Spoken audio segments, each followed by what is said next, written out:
Niddah Daf Chavches. Rish Lakish holds that if a body was burnt so badly that you cannot tell that it's a human body, it doesn't transmit tumah, and therefore a shfir, an embryo, which is so mixed up that you cannot tell that it's an embryo, it's not metame. Rabbi Yochanan is mechulek, and he says a body that's not discernible, that you can't see that it's a body, is metame. Says Rabbi Yochanan, let's guess how Rish Lakish came to his conclusion. There was a story where a body burnt so badly that it became ashes, yet it retained the shape of a body.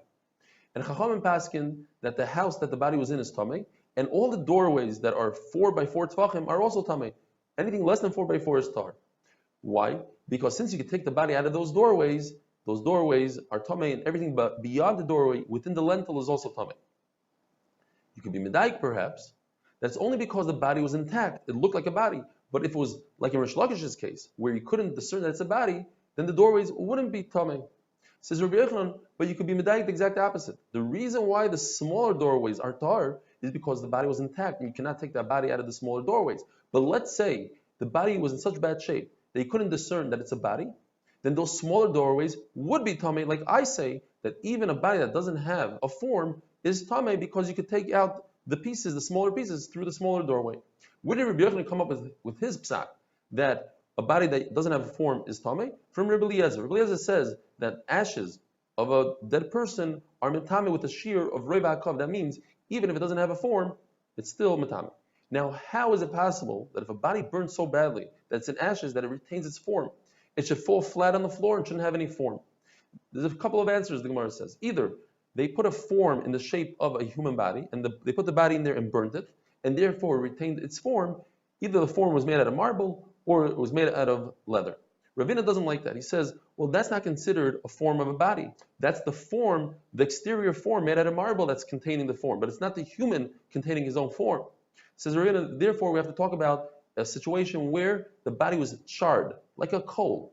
So the outside is very crisp and retains its form. The inside is all ashes.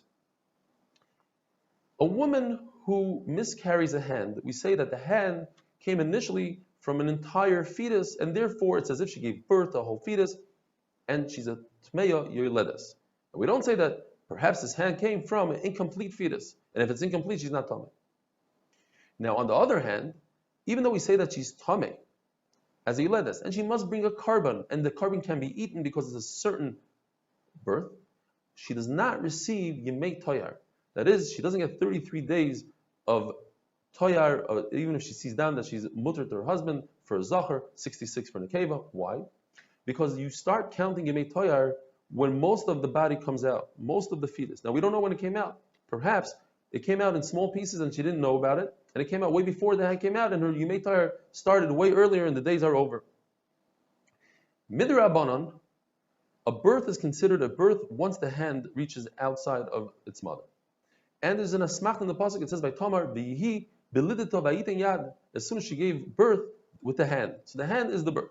But midiraisa, in order to start to receive yemei toyar, you need that most of the fetus comes out, not just the hand. You need a roiv. What if a woman gives birth to a tumtum or an androgynous? Either you cannot see whether it's a zachar or nekeva, or it's both a zachar and nekeva. What is it? So she has to be makbid as both, as a zachar and nekeva. In other words, she has to keep 14 days of tumah as if she gave birth to a nekeva. In terms of yemei toyar, she only gets up to day 40 as if she gave birth to a zachar. So she only gets 26 additional days. What if she gave birth to twins, a tumtum or an androgynous, and in addition to that, a zachar? Now we don't say that since she gave birth to a zachar, it's obvious that the tumtum is also a zachar. Why? Because we have a concept that how do you have a zachar if the isha is mazriyat chila? And since you have one zachar, it's an indication that the tumtum is also a zachar. No. In this case, we'll say that both the man and the woman were mazriyah at the same time, and that created a zachar and a nekeva. But if she gave birth to a twin girl together with the tumtum or androgynous, then she has to be makbid as if she gave birth to a girl, because a girl always overrides the boy.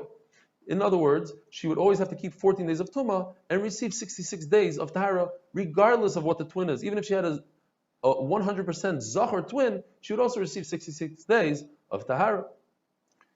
Now, what happens if a tumtum and androgynous see either white or red. In other words, they see either ziva or dam. So if they see one, then it's a suffix. But what if they see both of them together? So when it comes to tumas migdash, walking to the Beis Hamikdash with tuma, they're not chayav a korban, and we're going to get into it why. But in terms of burning truma, since this person is certainly tamei, either because he's a woman or she's a woman and saw dam, or he's a man and he saw ziva, either way, the truma is tamei, you have to burn it.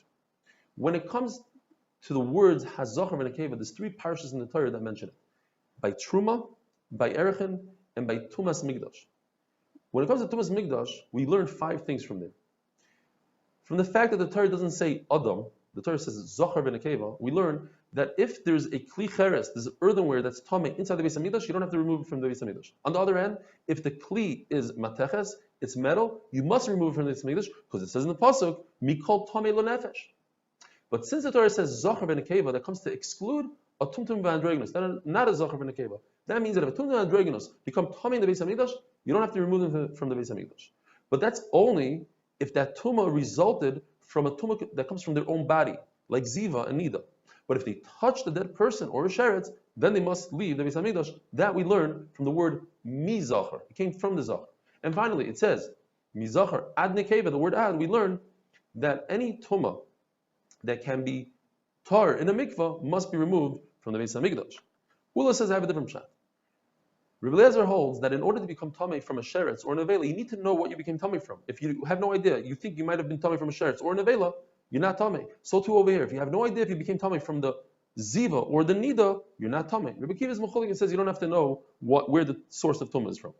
By Truman says lazachav l'nekeva, it does not come to exclude a tumtum and drogas that touch truma, because over there, if a tumtum and drogas touch truma, certainly needs to be burnt. It comes to say that if a mitzoyra or mitzuras have liquids that come out of their body, it's like the liquids that come out of a body of a zav, and their tummy. And finally, by erechin, it says zachar v'nekeva. Now that's obvious. By erechin, there's a difference between a woman and a man when it comes to erechin. There's different prices per zachar and nekeva.